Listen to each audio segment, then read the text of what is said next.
In this video, we introduce a visual analytics system for water distribution system optimization.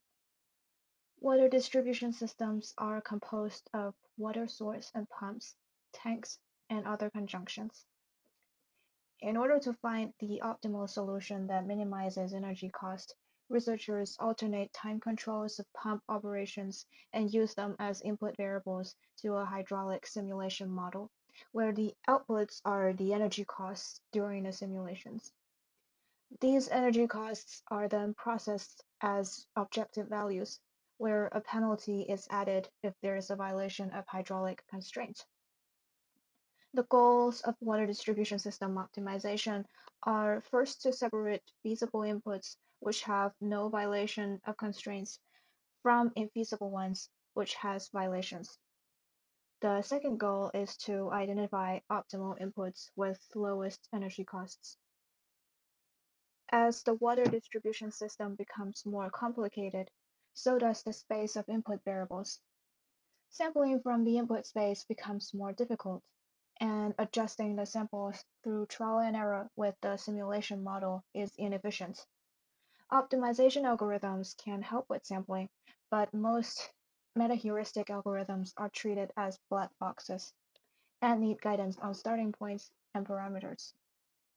Therefore, we develop a visual analytics tool to provide better guidance to the optimization algorithms, and consequently increase the efficiency in sampling from the input space.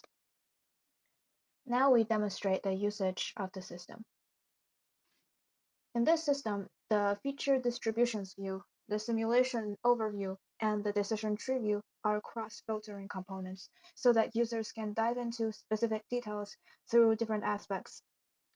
The summary view reports the profile of currently selected data, and the time series view provides explanation and verification of users' findings. We now demonstrate a use case with the Net3 water distribution system, which has 2 pumps, 3 tanks, and samples inputs every 2 hours. To begin with, it can be observed through the feature distributions view that all inputs are infeasible with P10 on larger than or equal to 10. So we select the bars from 2 to 8 to omit a large proportion of infeasible data. Moving on to the simulation overview, we notice that there are 2 main regions of feasible data in the t-SNE plot. Compared with the left region, the region on the right contains more optimal instances. So we then make a selection of the right area to drill down to more feasibility and more optimal samples. The decision tree view now is updated with the filtered data. A list of rules can be obtained from the root to the first splitting node. The splitting point of this node is P10 of smaller than or equal to 17. Comparing this node's left child with the right child, we observe that the right child contains more feasible and more optimal instances. Therefore, we click on the right child for further filtering. This node has a splitting point P335 on smaller than or equal to 7, and we notice that its children are again very different in the proportions of infeasibility. To understand why this splitting point best separates the data, we move on to the time series view. We first select P335 to look at its pump flows. It is observed that the number of infeasible instances reaches the highest when the pump is turned off between hours 6 and 7.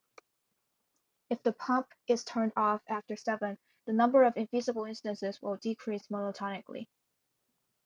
This verifies our finding that if P335 is turned off earlier than hour 7, then there is a higher chance that the input is infeasible. Then we check the tank levels. We can observe that for each tank, feasible instances will maintain a high tank level during most time of the day, whereas most infeasible instances shift from a medium tank level to a low tank level at an early stage, and especially before hour 7, which is likely because of the early shutoff of pump 335.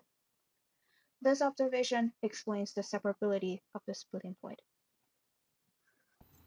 Through this case study, we demonstrate the usability of our system to efficiently provide insights relating inputs and outcomes in hydraulic simulations. With these insights, researchers are able to fine-tune their optimization algorithms in the next iteration of analysis. Thanks for watching.